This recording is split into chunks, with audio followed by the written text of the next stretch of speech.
नमस्कार। हमारे साथ एक छात्र हैं जो किसी को पेपर दिलवाने आए हैं ना, सिस्टर को भाई को सिस्टर को पेपर दिलवाने आए हैं। और इनसे हमारी जब बात हुई तो इन्होंने बताया कि ये ऑलरेडी सिलेक्टेड है एग्जाम में। तो आपका नाम क्या है? अगर आप नाम बता सकते हैं तो बता दीजिए। नीरज। नीरज इनका नाम है। और किस एग्जाम में फाइनल सिलेक्टेड है आप? अभी सीबीओ में सिलेक्शन हुआ है। अच्छा, सीपीओ में। और बाकी अभी जो एग्जाम्स हैं वो क्लियर तो हैं हाँ। सारे, बट रिजल्ट्स का वेटिंग है भाई फाइनल। बिल्कुल। अच्छा, एसएससी एमटीएस भी सिलेक्टेड है? हाँ, किस साल? ये लास्ट ईयर वाले ही। लास्ट ईयर का है। तो ये सिलेक्टेड है एमटीएस में। आप बच्चों को क्या टिप्स देना चाहोगे? सब्जेक्ट वाइज अगर आप बताओगे तो यार हेल्प हो जाएगी बच्चों की। आपकी मैथ्स कैसी है? मैथ्स तो अच्छी है। मैथ्स के बारे में थोड़ा सा। मैथ्स में बेसिकली बच्चों को यही करना चाहिए कि प्रीवियस ईयर क्वेश्चन जितना हो सके मैक्स टू मैक्स। ठीक है। आप एक क्वेश्चन 5 बार करते हो तो 5वीं बार में आपका जो है टाइम भी बढ़ेगा, एक्यूरेसी बढ़ेगी, परफेक्शन आएगा। हाँ जी। ये चीज़ें आप मैक्सिमम जितने क्वेश्चन कर सकते हो उसमें कर सकते हो, क्योंकि सीजीएल या कोई भी पैटर्न हो आपका एग्जाम का वो मैक्सिमम 90% सेम ही रहता है। ठीक है। 5% क्वेश्चन ट्रिकी रहेंगे, वो आपके लिए नहीं हो सबके लिए रहेंगे। क्या बात। तो उसमें आपको 5% की वजह से अपना 90-95% आपका छोड़ना नहीं चाहिए। बिल्कुल। क्योंकि हर बच्चे टॉपर का भी हो ना, उसका भी एक्यूरेसी हर बार पूरा नहीं होता। बिल्कुल। क्योंकि अराउंड वही लेके चलता है 22 से 23 क्वेश्चन जो है। ठीक है। ये आपको ठीक करना है मैक्सिमम। ठीक है। इसके अलावा रीजनिंग हो गई, ये मस्ट है आपके लिए। इस बार जो रीजनिंग के क्वेश्चन थे आपके सीजीएल में भी देखोगे ना, वो अच्छे क्वेश्चन थे। हाँ। उसने वहाँ पर असम्पशन, इन्फेरेंस ये वाले क्वेश्चन घुसा दिए, हाँ। वो बच्चों को लटका गए ठीक है। वहाँ पर। ठीक है। तो उस चीज़ पर थोड़ा काम करें, क्योंकि है। वो न्यू चीज़ है। बाकी सारी चीज़ें तो आपका पहले वाला है, जैसे ठीक है। वर्बल नॉन वर्बल हो गया वो सब। इसके अलावा आप रीजनिंग की एक बात करो, रीजनिंग को लोग बहुत इग्नोर करते हैं, बहुत हल्के में लेते हैं, ऐसा है क्या? रीजनिंग ऐसा चीज़ है, अगर प्रैक्टिस नहीं करोगे ना आप आउट ऑफ टच हो जाओगे इस चीज़ के। ठीक है। अच्छा। क्योंकि आपको जो ट्रिक्स है, जो पैटर्न है, वो आप याद नहीं रखोगे उतना। क्योंकि एक बार जो आप ट्रेंड कर प्रैक्टिस करते हो आपका माइंड उतना ही शार्प चलता है। जी। जैसे आपको स्क्वायर है, आपको प्लस माइनस कैसे कैसे देखना, रिवर्स ऑर्डर, ये सब वो सब आप तभी देख सकते हो अगर आप प्रैक्टिस हो। और आपको एज ए न्यू पर्सन आप उस चीज़ को देखोगे तो आप उतनी चीज़ें ट्राई ही नहीं कर पाओगे जितना और बंदा कर सकता है। बिल्कुल। और रही बात इंग्लिश की, जी। मैक्सिमम पार्ट आप वोकैब को दीजिए। ठीक है। आपका एरर जो पार्ट है, एरर वाले पार्ट या फिर ग्रामेटिकल पार्ट, उसके 4 से 5 क्वेश्चन आते हैं। बाकी आजकल जो ट्रेंड चल रहा है, कॉम्प्रीहेंशन हो गया, आपका क्लोज टेस्ट हो गया, वही आपका 10 से 15 नंबर ले जाता है।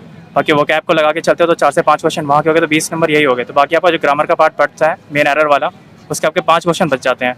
तो इन 5 क्वेश्चन के चक्कर में आप अपना मेन क्वेश्चन जो है आपका वो कैप वाला, उसको मत छोड़ो। बिल्कुल। उसको अपना अच्छे से पकड़ के चलो। 1 वर्ड सब्स्टिट्यूशन, ये स्पेलिंग हो गया आपका, क्लोज टेस्ट हो गया, कॉम्प्रीहेंशन की आदत डालो।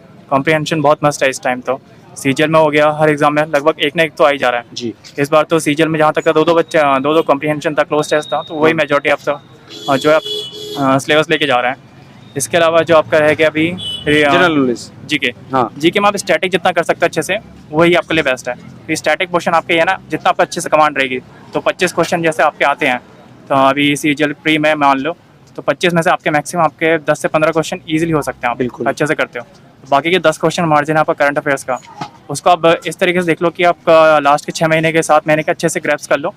और आप नहीं भी करना चाहते रेगुलर, तो आपको लास्ट में टीचर्स बहुत हैं जो आपको पूरा कंपाइल दे देते हैं कि आपके मेन 500 क्वेश्चन ही है, उस 10 क्वेश्चन में से आपके 5 से 6 क्वेश्चन अगर स्ट्राइक हो जाते हैं ना, तो आपका 25 में से 20 क्वेश्चन बहुत अच्छा स्कोर है। बिल्कुल। और इसमें इजीली आप कोई भी एग्जाम क्वालिफाई कर सकते हो। और एक और क्वेश्चन मेरा कि तैयारी करते समय, आप तो सिलेक्टेड है तो आप भी बताइएगा कि 5 ऐसी गलतियां जो छात्र करता है जो नहीं करना चाहिए, अगर आपके दिमाग में कोई है कि यार ये गलती नहीं करना है। मैक्सिमम बच्चों के टाइम पे ये रहता है ना कि जैसे अभी सीजीएल है, सीजीएल अभी 3 से 4 महीने बाद है, ठीक है। तो बच्चे बहुत रिलैक्स रहेंगे क्योंकि आपका प्री तो बच्चे मैक्सिमम क्लियर कर लेते हैं, नो इशू। लेकिन जो मेंस तक का टाइम है ना, बच्चे तैयारी करते हैं जब उनका सीजीएल का प्री क्लियर होता है, रिजल्ट आता है। हाँ। लेकिन आपकी तैयारी वहाँ से नहीं, आपकी तैयारी होनी चाहिए स्टार्टिंग से, अभी से आप मेंस को लेकर तैयारी करो। क्योंकि प्री तो मैक्सिमम आप मानोगे, अगर आप तैयारी कर रहे हो तो ये मान के चलो कि प्री क्लियर ही करोगे। बिल्कुल। अब वो टाइम वेस्ट मत करो, क्योंकि उस टाइम पर जितना प्रैक्टिस करोगे ना उतना अच्छे से आप स्कोर कर पाओगे आगे। और बाकी जो आपके इजी सब्जेक्ट्स हैं, जो स्कोरिंग है, आपके कम से कम उस पर कमांड होनी चाहिए। जैसे आपका मैथ्स हो गया, रीजनिंग हो गया, इस पर आपकी कमांड नहीं होगी तो आपका नहीं चलेगा काम। इसमें आपका स्कोर टाइम के साथ भी और एक्यूरेसी, वो दोनों मस्ट होनी चाहिए। आपके जो गलती होने के चांसेस रहते हैं वो इंग्लिश में और जीके में रहते हैं। उसके अलावा बाकी आप जितना पढ़ते हो वो एक्यूरेसी आपके ऊपर है कि आप उसका 100% एक्यूरेसी ला सकते नहीं ला सकते।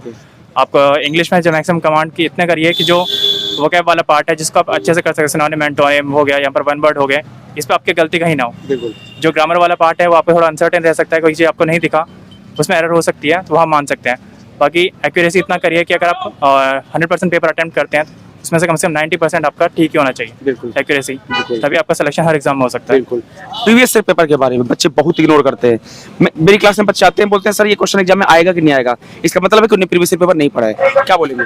अगर आप पिछले ट्रेंड उठा के देख लीजिए किसी पेपर के एसएससी का, तो आपको हर पेपर में मिलेगा कि प्रीवियस ईयर जो ट्रेंड है वही फॉलो कर रहा है एसएससी, कुछ नया नहीं है। क्योंकि जो पेपर बनाने वाले हैं वो भी हम जैसे ही हैं, कुछ नया ट्रेंड वो भी नहीं उठा रहे। आपको जो न्यू ट्रेंड मिलता है आपको मैक्सिमम दिख जाएगा। टीचर आज के टाइम पे प्रिपरेशन भी करा, तो आईसीआर तक के पेपर के लेवल जा रहे हैं। लेकिन इस बार आपने मेंस का पेपर देखा होगा, मैथ्स का बहुत ही बेसिक आ चुका था, उसके कंपेरिजन प्री का पेपर कहीं अच्छा था। तो वही है, जितना प्रीवियस ईयर करोगे उतनी अपनी एक्यूरेसी बढ़ेगी, आपको खुद पे कॉन्फिडेंस बढ़ेगा कि आप क्वेश्चन कर सकते हो। बिल्कुल। और दूसरा, अगर मॉक टेस्ट की बात की जाए, बच्चे मॉक टेस्ट नहीं लगाते, बसते हैं, क्या बोलेंगे? देखो मॉक टेस्ट अपने अपने ऊपर है आपके पास। अब कुछ बच्चे हैं जो पूरा मॉक टेस्ट लगाते हैं। मॉक टेस्ट का भी एक बेसिक एक आइडिया होता है कि आप एग्जाम में प्रेशर कैसे ले रहे हो और टाइम कैसे मैनेज कर रहे हो। अगर आप टाइम अच्छे से मैनेज कर पा रहे हो तो आप सेक्शनल मॉक पे भी जा सकते हो। आप छोटे छोटे मॉक दीजिए सेक्शन, पर्टिकुलर सेक्शन वाइज, उसमें आप स्कोर बूस्ट कीजिए टर्म्स एंड टाइम में, वो चीज़ आप कर सकते हो। बिल्कुल। लेकिन मॉक टेस्ट के बिना एग्जाम में नहीं हो पाएगा, क्योंकि वहाँ जो प्रेशर है आप वो नहीं झेल पाएंगे। क्योंकि आपका जो माइंडसेट है और आपके साइड वाले का माइंडसेट है वो टोटली डिफरेंट है। आप मान लो यहाँ पे 70 क्वेश्चन कर रहे हो और साइड में 90 कर रहा है, लेकिन आपको एग्जाम के बाद खुद डिप्रेस हो जाओगे, आपने कम करे। लेकिन आपको क्या पता, आपके जो 70 करे सारे ठीक है, उसके 90 में से 30-40 साल गलत हो गए तो क्या फायदा। बिल्कुल। लेकिन वही है, अगर आप एग्जाम में प्रेशर झेल पाए, एक्यूरेसी बना पाए, वो मॉक टेस्ट के बिना नहीं होगा। क्योंकि मॉक टेस्ट आपको एक कॉन्फिडेंस देंगे प्रिपरेशन के टाइम पे। बिल्कुल। और ये मस्ट है। हाँ, और एक और है कंसिस्टेंसी को लेकर के। बच्चे क्या करते हैं, हमारी क्लास में आते हैं या किसी क्लास में की बात कर लीजिए या बुक पढ़ने की बात कर लीजिए, बच्चे कंसिस्टेंट नहीं है। आज पढ़ाई कर ली, कल नहीं की। हो सकता है किस दिन बहुत जोश आ गया, कोई वीडियो देख लिया तो 10-15 घंटे पढ़ाई कर ली, उसके बाद 3 दिन पढ़ाई नहीं की। कंसिस्टेंसी पे क्या है, आप कंसिस्टेंट थे? कंसिस्टेंसी बहुत ज़रूरी है रोजाना। इसका मतलब ये नहीं कि आपको 6-6 घंटे 7-7 घंटे देने हैं, बट एटलीस्ट आप जितना कर रहे हो, किस दिन आपका मन होता है, जैसे हफ्ते में आप 6 से 7 दिन का प्लान बनाते हो, तो आपका एक दिन रहता है कि आप नहीं पढ़ पाते उतना प्रॉपर, तो उन दिन में आप रिवीजन कर सकते हैं। तो कंसिस्टेंसी के बिना तो नहीं होगा, क्योंकि सिलेबस इतना वास्ट है आपको अगर रिवाइज नहीं करते रहेंगे तो नहीं कर पाएंगे आप इसके। जैसे आपका जीके हो गया, स्टैटिक जीके हो गया, आप 2 महीने बाद करते हो, आपका स्पीड स्लो हो जाता है, आपकी एक्यूरेसी डिफर करने लग जाती है। ठीक है, जैसे आपको कोई भी चीज़ स्टैटिक हो गया, इंग्लिश हो गया, और आपके जैसे टाइम टू टाइम रिवीजन नहीं करेंगे तो नहीं हो पाएगा। जैसे मैथ्स हो गया, मैथ्स का प्रॉपर प्रैक्टिस देनी ही पड़ेगी। रीजनिंग हो गई है, उसको प्रैक्टिस देनी पड़ेगी। और वो ऐसा नहीं है कि आप नहीं लास्ट के 1 महीने में करेंगे तो हो जाएगा, आपको वो चीज़ कंटिन्यू अपनी हैबिट में लानी पड़ेगी 5 से 6 महीने। इसके बिना कुछ नहीं हो सकता। एक और है निगेटिव मार्किंग को लेकर। बच्चे पेपर करके आते हैं, 80 क्वेश्चन सॉल्व किया, 80 में से पता चला 15 क्वेश्चन गलत हो गया, बस वो कट ऑफ से बाहर हो गए। निगेटिव मार्किंग से कैसे बचा जाए, क्योंकि आजकल एक तुक्का मेथड चला है। कुछ टीचर बता देंगे बच्चों को आप ऐसे तुक्का मार दीजिए, ए सही आंसर होता है, बी होता है, और बच्चे तुक्का मार देते हैं। निगेटिव मार्किंग से कैसे बचा जाए? नेगेटिव मार्किंग का आपको बेसिकली वही करना पड़ेगा। आपके पास 2 सेक्शन आपके बहुत इजीली स्ट्रांग हो सकते हैं, मैथ्स का और रीजनिंग का। उसका अच्छे से कमांड करो, ठीक है, वहाँ पर आपकी एक्यूरेसी 100% जा सकती है, जाकर आप करेंगे प्रैक्टिस तो।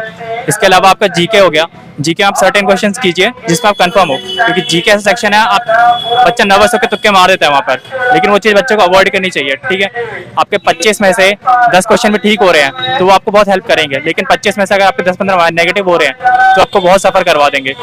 जैसे इंग्लिश हो गया, इंग्लिश में आप जो कंफर्म है वो कीजिए। आपका एग्जाम जब प्रिपरेशन करते हो, जब मॉक टेस्ट लगाते हो, आपकी एक्यूरेसी 85 से 90 प्लस में ही होनी चाहिए, तभी आपका सिलेक्शन इजीली हो सकता है। क्योंकि आपके मेहनत के नंबर जो आप स्कोर कर रहे हो, ठीक है, जो आप पॉजिटिव नंबर ला रहे हो, उसको नेगेटिव से गंवा क्यों रहे हो। बिल्कुल। एक और चीज बहुत इंपॉर्टेंट क्वेश्चन है, आपने सीपीओ निकाला है, एमटीएस भी निकाला है, आपने इसकी अलग अलग पढ़ाई की क्या? क्योंकि होता क्या बताऊं मैं आपको, आजकल ट्रेंड चला है, बच्चा एमटीएस के अलग पढ़ाई करता है, सीएचएसएल के अलग करता है, सीजीएल के अलग करता है। क्या बोलना चाहोगे आप? क्योंकि आपने सीपीओ भी निकाला है, एमटीएस भी निकाला है, और जैसे आप मेहनत कर रहे हैं, जो कॉन्फिडेंस आपका है, आने वाले समय सीजीएल भी निकलेगा। आपके अलग अलग पढ़ाई करते हैं, अलग अलग मैथ्स के नोट्स बनाते हैं, या एक ही करते हैं? या मैं बच्चों को बोलता हूँ कि भाई एक बार सीजीएल लेवल की आपने पढ़ाई कर ली तो बस सारा कुछ हो गया, उस बात में कुछ करना नहीं है। इस सीजीएल का एक लेवल है, उस लेवल को आपने टच कर लिया, फिर रेलवे का कोई एग्जाम हो, किसी स्टेट का एसआई कांस्टेबल हो, सीपीओ, एमटीएस, सीएचएसएल हो, सारा हो जाएगा। क्या बोलते हो आप? अगर आपने सीजीएल का एक बार सिलेबस कर लिया तो आप मैक्सिमम एग्जाम्स के मैथ्स से इजीली कवर कर लेंगे। ठीक है, मैथ्स, रीजनिंग, ये जितना इंग्लिश हो गया, ये सारा ऑलमोस्ट सीजीएल के लेवल पे सारा क्लियर हो जाता है। आपको अगर सीजीएल का लेवल की तैयारी करते हो तो आपका एमटीएस का मैथ्स इजी लगेगा, एमटीएस का इंग्लिश आपको ऑलमोस्ट सेम लेवल का मानते हैं टीचर्स भी, क्योंकि जो लेवल है आजकल एमटीएस का इंग्लिश का वो बेटर हुआ है, तो आप नहीं मान सकते कि सीजीएल का लेवल करो तो आप एमटीएस का इंग्लिश ईजिली करोगे। इसके अलावा रीजनिंग ऑलमोस्ट बेसिक है, वो भी आप इजीली कवर कर सकते हो। आप सीजीएल का ये देखिए ना, टॉप मोस्ट लेवल का अगर आप तैयारी करते हैं तो उससे नीचे वाला एग्जाम तो इजीली निकलेगा। ये चीज़ आपके सोच के अपने सीजीएल की तैयारी कीजिए। सीजीएल की तैयारी करोगे तो आराम से नीचे वाले जितने भी एग्जाम है एसएससी के, मेरे खुद के निकले हैं, मेरे दोस्तों के निकले हैं, और आपके भी जरूर निकलेंगे। बिल्कुल यार, थैंक यू सो मच। और जो कॉन्फिडेंस देखता है यार, आपका जब नॉलेज होता है, जैसे इन्होंने जिस तरीके से एक्सप्लेन किया चीज़ों को, बहुत अच्छा लगा। और सबसे पहले तो आपको थैंक यू, कांग्रेचुलेसन सिलेक्शन के लिए, और दूसरा इतना टाइम आपने दिया बच्चों के लिए, क्योंकि ये वीडियो बच्चों के लिए था और बच्चों को गाइड करने के लिए था। और मैं वाईफाई स्टडी लाइव चैनल से हूँ, कभी अगर हमें जरूरत पड़ती है आपके गाइडेंस की तो आप कोशिश कीजिएगा कि बच्चों का समय दे पाए तो thank you so much. Thank you. और सीजीएल के लिए थैंक ऑल द बेस्ट। आपका सिलेक्शन, आप सिलेक्शन वाले कैंडिडेट है। मैं बताता हूँ, आप इसे नोट कर लीजिए, विद इन 1 या 2 ईयर्स आप सीजीएल में 100% सेलेक्ट होंगे अच्छी रैंक के साथ में। Sure, sir, इसी साल करेंगे सर। और इसी साल करना, बिल्कुल ये होता है confidence. Thank you. Thank you.